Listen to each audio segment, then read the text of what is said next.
Desde os tempos da Grécia e da Pérsia Antiga, tenta-se compreender a natureza da personalidade humana a partir da aparência facial. E embora não exista nenhuma comprovação de que um traço facial possa mesmo falar sobre a tendência comportamental de um indivíduo, há evidências de que os julgamentos de confiabilidade realizados a partir de características faciais são sim altamente eficientes. E é sobre isso que a gente vai falar no vídeo de hoje. Para você que não me conhece, meu nome é Daisy Klein, eu sou consultora de imagem pessoal, especialista em análise facial e também nos processos mentais que são envolvidos nos julgamentos de rostos. Bom, se você gostar desse vídeo, vou pedir para que você, por favor, não se esqueça de deixar o seu like e também de tocar o sininho para receber notificações sempre que tiver vídeo novo aqui no canal. Para dar norte ao vídeo de hoje, eu trouxe um artigo, é um artigo de revisão do Alexander Todorov. Eu já avisei que esse nome ia aparecer muito por aqui. Evaluating Faces on Trustworthiness é o nome do artigo, e nele o Todorov vai buscar compreender como é que se dão os nossos julgamentos de confiabilidade, feitos a partir de observações de rostos, e quais são os traços que contribuem para esses julgamentos. Então, o que é que, afinal, faz com que a gente olhe para um rosto e acredite que determinada pessoa pareça ser confiável? E quais são os traços faciais que nos induzem a acreditar que determinada pessoa não é confiável? Esse daqui é, então, um artigo de revisão. Então, ele vai usar vários estudos ou vários outros artigos que ele mesmo já realizou para construir a linha de raciocínio. E eu vou aproveitar para apresentar ou repassar tudo que a gente já viu aqui, tudo ou quase tudo do que a gente já viu nos últimos vídeos, além de apresentar para vocês algumas novas informações sobre rostos e falar também sobre os traços que participam dos nossos julgamentos de confiança. Bora começar, então? O estudo começa com uma das primeiras perguntas que a gente já respondeu aqui no canal. Afinal, qual é o tempo mínimo de exposição ao rosto suficiente para que pessoas formem uma impressão pessoal? E para responder essa pergunta, o estudo colocou os participantes de frente para uma tela em branco com um sinal de mais bem no centro da tela, exatamente como essa que você está olhando agora. Eu já falei sobre esse experimento por aqui antes. E um rosto aparecia por um breve momento e os participantes eram então convidados a fazer algum julgamento. Então o rosto aparecia e era então seguido por uma pergunta. Então vamos lá, vou fazer o experimento com vocês mais uma vez para vocês entenderem como é que ele funcionou. Então eles olhavam para essa tela e bem no centro da tela piscava um rosto por um momento muito breve, e então esse rosto era seguido por uma pergunta. Afinal, essa pessoa, na sua opinião, parece ser simpática? Os participantes respondiam se sim ou se não, e então eram convidados a julgar no nível de 1 até 7, quão certo ou quão confiante eles estavam com relação a esse julgamento. E depois eles olhavam por meio segundo ao rosto e depois eram então convidados a olhar por um segundo inteiro para aquele rosto e contar para os pesquisadores, afinal, a opinião deles tinha mudado enquanto eles olhavam para aquele rosto em um único relance e quando eles podiam olhar para aquele rosto sem restrição de tempo, ou então por um segundo inteiro. O que o estudo fez foi avaliar rostos para simpatia, atratividade, confiança, competência e também agressividade. Então, exatamente esse experimento que eu fiz com vocês, eles fizeram para esses 5 atributos, e o que eles perceberam a partir desse estudo foi que existia um consenso muito grande, entre os julgamentos feitos na presença e também na ausência de restrição de tempo. Então, os julgamentos que eles faziam por um décimo de segundo, quando eles olhavam para o rosto apenas por um relance, então um olhar de relance, era exatamente a mesma impressão que eles tinham quando eles olhavam para o rosto sem restrição de tempo. O que mudava era a confiança nesses julgamentos. Então, quanto mais tempo eles tinham para observar o rosto, maior a certeza que eles tinham daquela impressão inicial.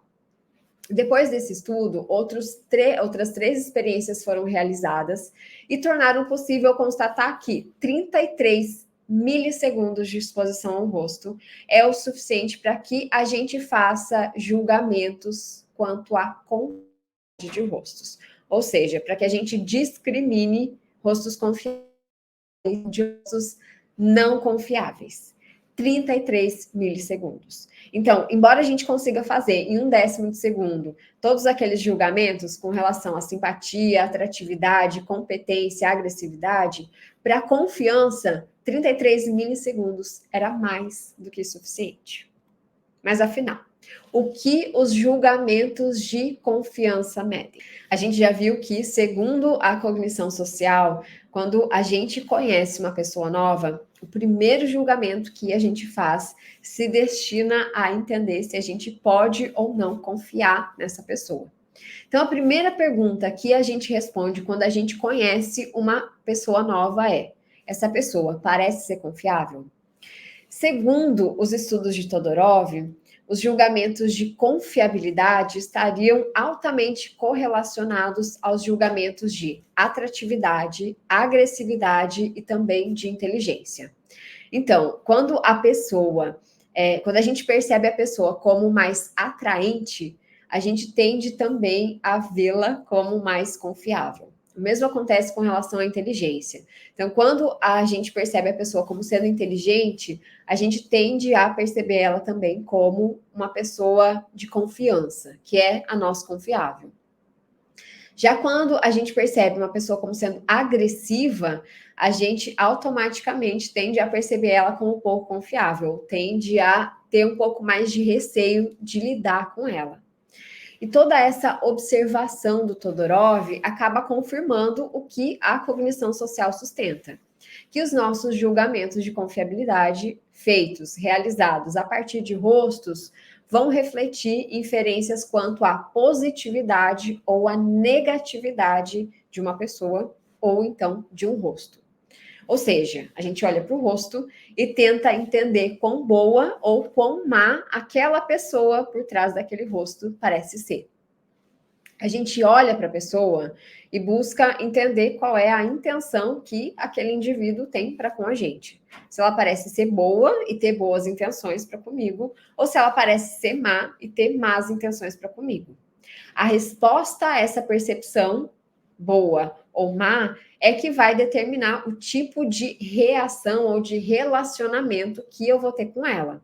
Então, eu me abordo, eu me aproximo da pessoa que parece ter boas intenções, que parece ser confiável, e eu evito ou então me distancio daquela pessoa que parece ser má ou ter más intenções, ou seja, não é confiável.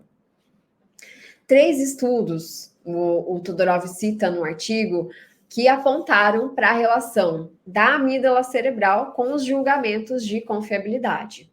Então, as amígdalas cerebrais, tá? Não essas que a gente tem na garganta, elas estão envolvidas em múltiplas funções psicológicas, desde aí a aprendizagem de respostas ao medo, a consolidação, de memórias emocionais e também a avaliação implícita de estímulos.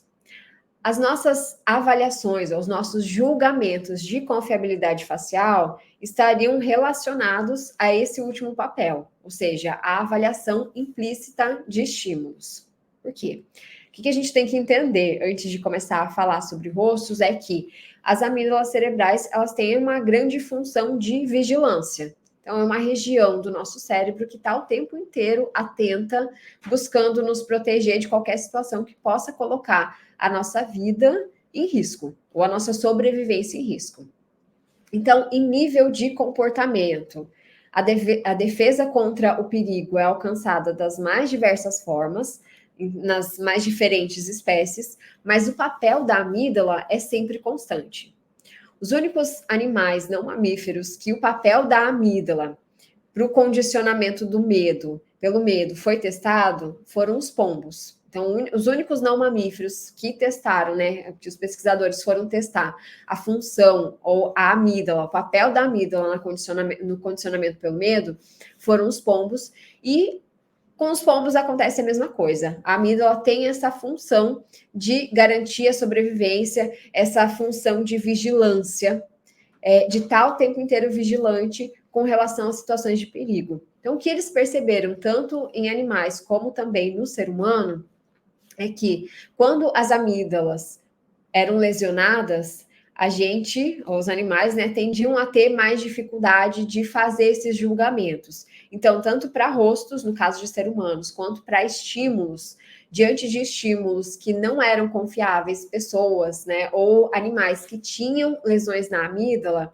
eles tentavam a ver como confiáveis e também o contrário. Então, quando eram confiáveis, eles podiam julgar como não sendo confiáveis, mas era muito corriqueiro situações que não eram confiáveis serem percebidas ou julgadas por esses animais ou pessoas, por essas pessoas, como sendo confiáveis. Para entender o papel e também o funcionamento das amígdalas cerebrais no julgamento de rostos, o Todorov envolveu então participantes em uma tarefa de memória e acompanhava como os estímulos eram então processados no cérebro através de um aparelho de ressonância magnética funcional. O que ele fazia era, ele apresentava aos participantes blocos de rostos e pedia para que os participantes observassem e indicassem se alguma daquelas faces presentes ali na tela já tinha sido apresentada no bloco anterior ou não. É importante a gente frisar que os julgamentos de confiabilidade ou a avaliação pessoal nunca foi mencionada durante o experimento. Então, os participantes eles só tinham que olhar, por exemplo, nesse bloco de rostos presente ali na tela. Desses rostos ali, algum já apareceu antes? Eles tinham que apontar e dizer qual era o rosto que já tinha aparecido. Eles não precisavam fazer julgamentos de confiabilidade ou então dizer, apontar se algum rosto parecia ser confiável ou outro rosto parecia ser pouco confiável. Eles só era uma tarefa de memória, basicamente isso. E o que o estudo confirmou foi que, como a gente acabou de falar, até mesmo quando a gente não é recrutado a fazer um julgamento de confiabilidade de um rosto, ou então de confiabilidade de um estímulo, o nosso cérebro, ou as nossas amígdalas cerebrais, estão sim o tempo inteiro atentas, vigilantes, buscando proteger a gente de qualquer situação que possa colocar a nossa sobrevivência em risco. Então, eles viram ao longo desse experimento as amígdalas se mostrando um pouco mais sensibilizadas. Quando eles perceberam que as amígdalas, a reação ou a resposta das amígdalas aumentava sempre que aumentava a falta de confiabilidade do rosto. E que as respostas das amígdalas eram mais fortes, tanto para rostos confiáveis, como também para rostos não confiáveis, quando comparadas a rostos neutros. Então, o que a gente vê aqui? Como exemplo, olhando para esse bloco de rostos nesse chart. No centro, a gente vê rostos que se aproximam muito da expressão facial neutra, então, de uma neutralidade, indo para a extrema falta de confiança à esquerda da tela e a extrema presença de confiança ou de julgamento de confiança na direita da tela. Quando eles comparavam como que as amígdalas cerebrais reagiam quando olhavam para esses três grupos de rostos, existia muito mais sensibilização, se é que essa palavra existe, elas se mostravam muito mais sensibilizadas nas extremidades do que quando olhavam para rostos neutros, corroborando com a ideia de que as amígdalas são responsáveis por gerar em nós sensação de prazer ou de medo. Então, quando a gente olha para uma pessoa, para um rosto ou para uma situação que a nós parece ser confiável, as amígdalas geram em nós a sensação de prazer. Quando a gente olha ou se depara com uma situação ou com um rosto que não parece ser confiável, a reação emocional que elas geram na gente é o de medo.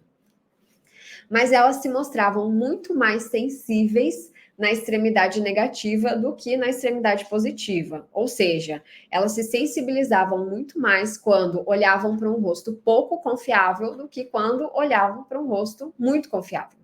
O que é altamente razoável, já que para a gente é muito mais vantajoso e também muito mais importante ficar atento quando uma pessoa demonstra ter más intenções do que quando ela demonstra ter boas intenções para com a gente, não é verdade? Bom, então, entre rostos neutros, muito e pouco confiáveis, elas se ativavam mais quando os rostos eram muito ou pouco confiáveis, mas quando eles comparavam pouco e muito confiáveis, elas ativavam muito mais quando o rosto era pouco confiável. E por fim, a conclusão que eles chegaram nesse estudo aqui foi que a inclinação da resposta a rostos não confiáveis, ela era muito mais acentuada na amígdala direita do que na amígdala esquerda. Então, quando a gente olha para um rosto e a gente chega à conclusão de que aquele rosto parece pertencer a uma pessoa que não é confiável, quem está dando essa pista para gente, quem está dando essa dica ou batendo o martelo, é a amígdala direita. Mas vamos ao que importa e afinal quais são as características faciais que contribuem para essa percepção de confiança ou então da falta dela. E o que os pesquisadores perceberam foi que quando eles manipulavam as características e exageravam essas características faciais na direção negativa, ou seja, na falta de confiança, os rostos acabavam sendo classificados como zangados, como bravos ou então como raivosos. Já quando eles manipulavam os traços faciais para trabalhar para uma percepção de maior confiabilidade, então quando exageravam as características de confiabilidade, os rostos acabavam sendo classificados como felizes.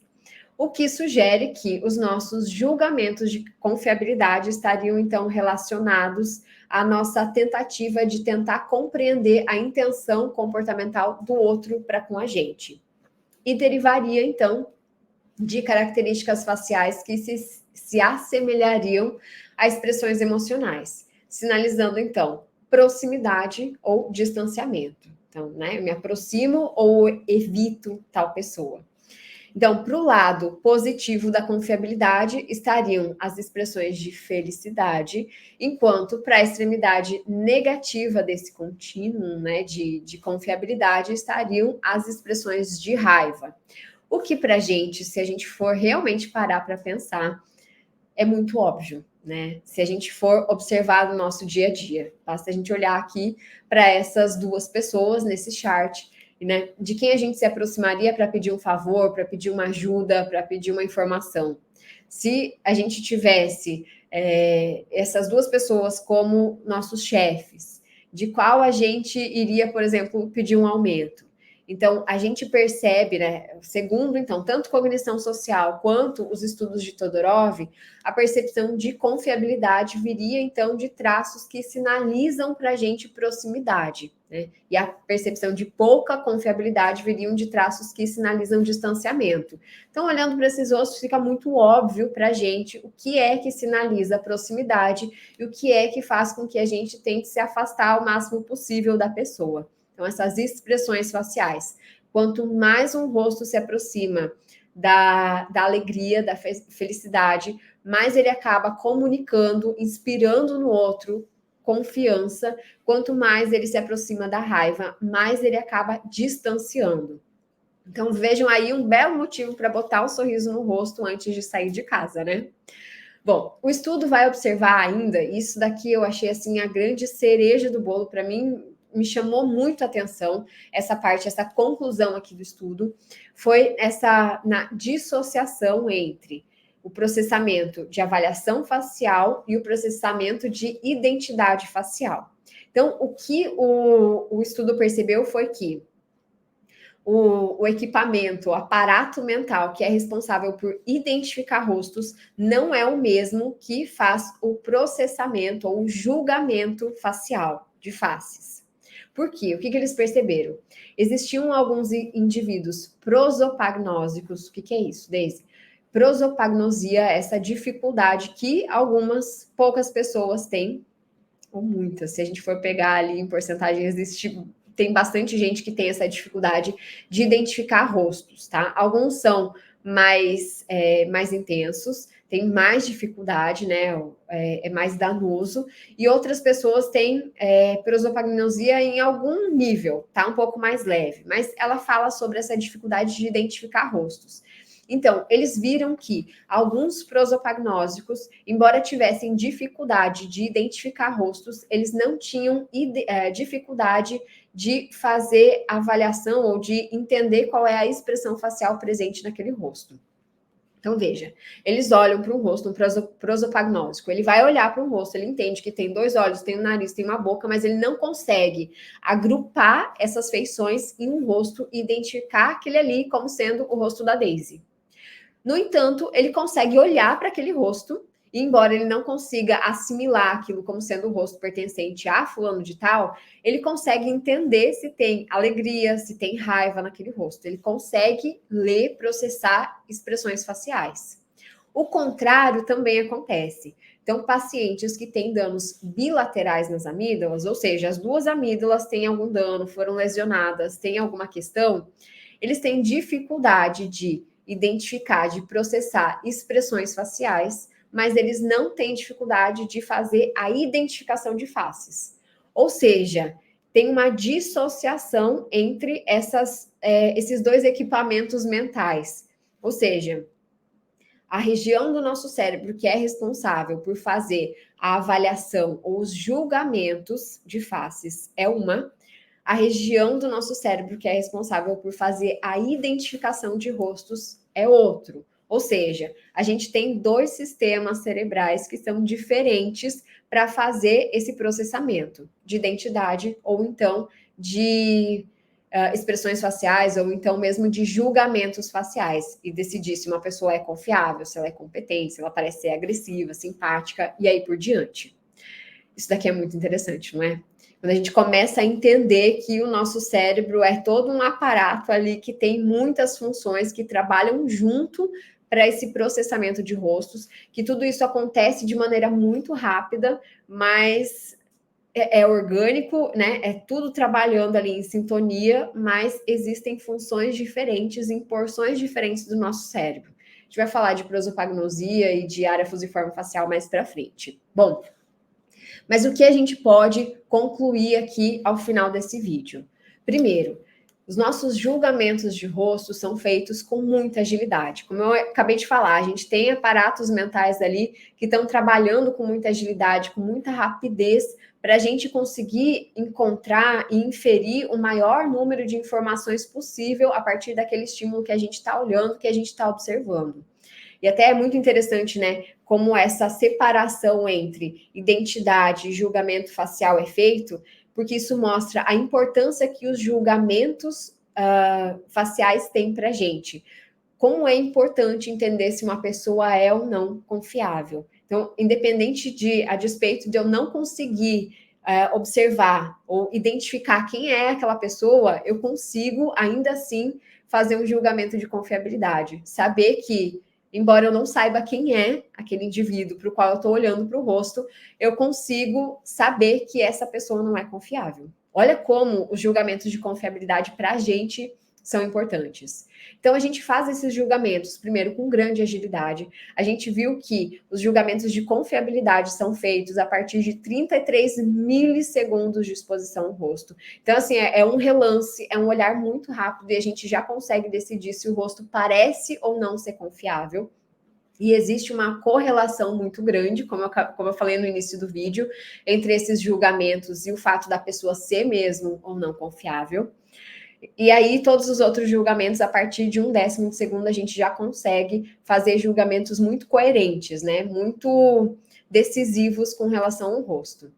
Os julgamentos de rostos têm como objetivo garantir a nossa proteção e sobrevivência.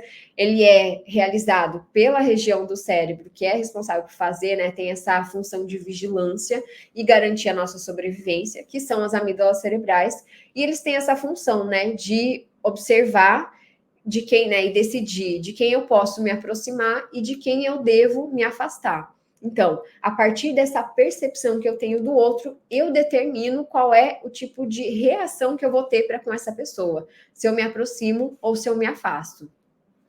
A gente viu, então, nesse vídeo que os rostos ditos ou percebidos como confiáveis tendem a carregar a expressão de felicidade, enquanto os rostos pouco confiáveis tendem a expressar raiva.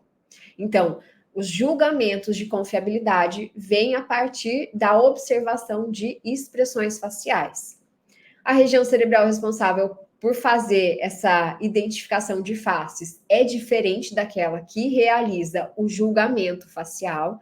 A gente, como eu falei, né, a gente vai falar mais daqui para frente sobre a área fusiforme facial, que é responsável por identificar rostos. Ela é uma região, ela identifica rostos, a região do cérebro que faz o julgamento são as amígdalas. E aí os julgamentos são feitos, então, a partir, né, de confiabilidade, são feitos a partir dessa percepção de felicidade ou de raiva.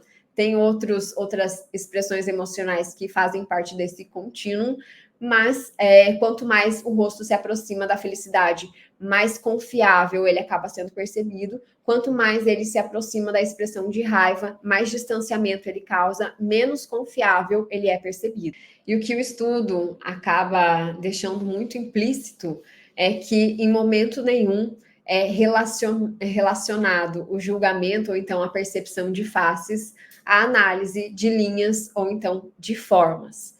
Ou seja, quando a gente vai fazer julgamentos de confiança, de competência, de autoridade, de credibilidade, de agressividade, de inteligência ou então de simpatia de um rosto, a gente não o faz a partir de um predomínio de linhas curvas, ou de linhas retas, ou de linhas inclinadas, ou de pontiagudas.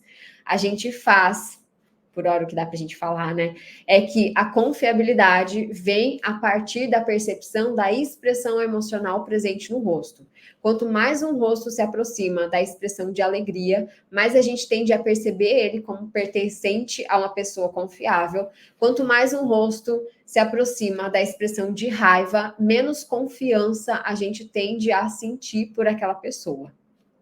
Por hora, é isso que dá para a gente falar. Dos demais atributos a gente vai falando ao longo dos próximos vídeos, mas o que eu espero é que esse chart e esse vídeo todo tenha despertado um pouquinho do seu interesse sobre neurociência e também sobre o real processamento de rostos, e que você se interesse um pouquinho mais sobre esse assunto e expanda os seus conhecimentos, indo um pouquinho mais além desse feijãozinho com arroz que a gente encontra por aí, e que quando a gente vai pesquisar e vai se aprofundar no assunto, a gente vê que não é bem assim. Bom, espero que você tenha gostado e espero que você volte para o próximo vídeo, se tudo der certo na semana que vem. Um beijo e até lá!